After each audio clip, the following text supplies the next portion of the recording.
What if I told you some cars are built with one purpose only?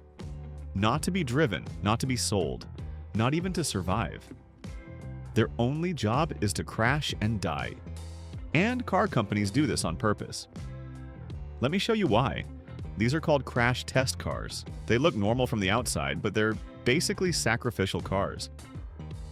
Car companies build them knowing one thing: this car will never see a road. It will go straight into a wall, sometimes at 50 kilometers per hour, sometimes faster. Straight impact, side impact, even rollovers. One crash. Game over.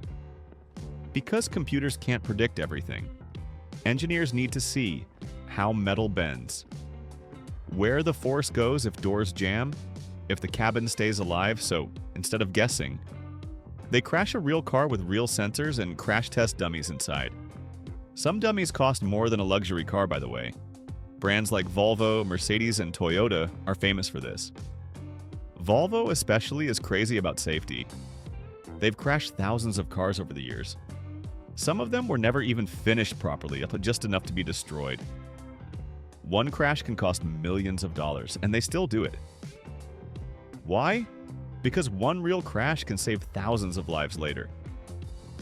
Here's the wild thing. Some of these cars are perfectly drivable, brand new, 0 kilometers. But legally, once they're crashed, they can never be sold. They're crushed, recycled, and erased from existence. A car born only to die.